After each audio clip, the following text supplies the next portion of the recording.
오늘 이 시간에는 라오스 인터넷을 주제로 이야기해 볼까 합니다. 라오스 인터넷은 크게 두 가지로 나뉩니다. 먼저 가정에 흔히 쓰이는 광랜 인터넷, 대표적으로 라오텔레콤과 유니텔 통신사를 많은 분들이 사용하고 있습니다. 저 또한 유니텔 통신사 2메가를 집에 설치를 하였습니다. 위의 통신사들은 지방과 일부 도시에는 설치가 되지 않을 수 있습니다. 이 점은 한국과 좀 다르고 불편한 점이죠. 그래서 광랜이 들어오지 않는 곳에는 모바일 인터넷을 사용하기도 합니다. 많이들 이제 공항에서 구매를 하시는데 그 명칭은 넷심이라고 하죠. 통화는 되지 않고 인터넷 전용으로 사용만 가능합니다. 넷심도 대표적으로 라오텔, 유니텔이 있습니다. 대표적으로는 30일 대용량 30만 캡짜리, 30일 가능한 5만 캡짜리, 7일 가능한 1만 캡짜리 이렇게들 사용하시는데요.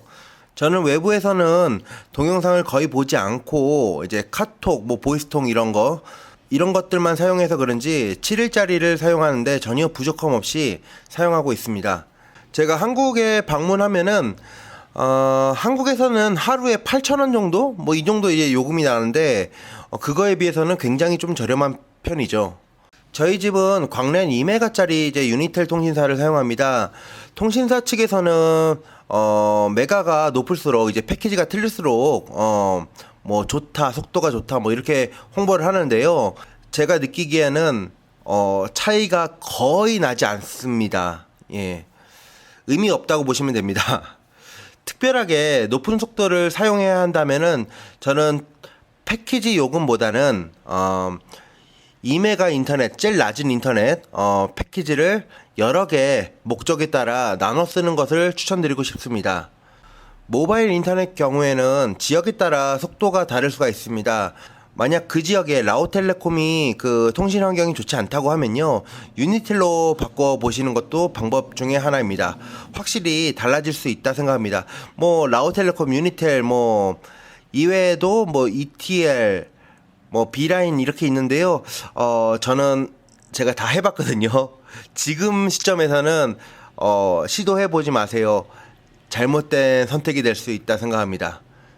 제가 느끼기에는 한국과 라오스 인터넷을 비교시 라오스 인터넷이 느리지만은 장점도 있다 생각합니다. 저는 개인적으로 좋아요. 많은 분들이 유튜브를 많이 보고 계실 겁니다. 저 또한 이제 유튜브를 많이 보는데 1080 이제 고화질로 이제 실행해도 전혀 문제 없이 볼 수 있습니다. 더 중요한 것은 라오스는 유튜브를 볼 시에는 광고가 붙지 않습니다. 그래서 그런지 더욱 쾌적하고 해서 이제 유튜브를 볼 수가 있습니다. 그리고 한국에서 볼 수 없는 여러 가지 사이트 있지 않습니까? 그런 거 있지 않습니까? 그런 것도 전혀 문제가 되지 않습니다. 라오스에서는 막지를 않아요.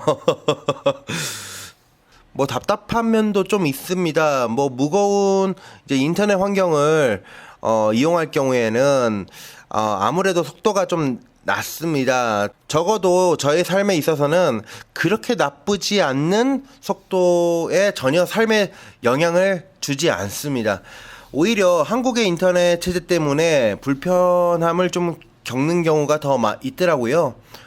제가 라오스 생활을 7년 정도 살아오면서 굉장히 인터넷 속도도요 굉장히 많이 발전됐습니다. 그리고 이 라오스란 국가가 인터넷에 얼마나 영향이 있는지 느꼈습니다. 처음 와서 말도 안 되는 속도와 높은 가격으로 해가지고 대중화가 되지 않았다고 하면요, 과거에 비해 현재에는 라오스 사람들이 유튜브로 언어 여러 가지 공부를 많이 하고요, 인터넷 기반으로 쇼핑 판매하는 것도 굉장히 많아졌습니다. 정말로요. 제가 처음에 왔을 때는요, 길바닥에 맨발로 다니는 사람도 있었거든요. 그리고 지금 같은 경우는 그런 사람 전혀 볼 수가 없고요. 굉장히 옷도 그렇고, 외모도 그렇고, 얘네들 좀 어느 정도 산다 하면요, 한국 화장품 다 쓰고 있고요. 굉장히 좀 삶의 질이 높아졌어요. 그만큼 인터넷이 한몫했다고 저는 보고 있습니다. 해외여행도 라오스 사람들이 굉장히 많이 가고 있는 추세입니다. 오늘 이렇게 제가 라오스 인터넷에 대해서 저의 생각을 한번 이야기를 해봤는데요. 부족한 것도 있지만은 끝까지 시청해 주셔서 감사합니다. 네, 다음에 뵙겠습니다.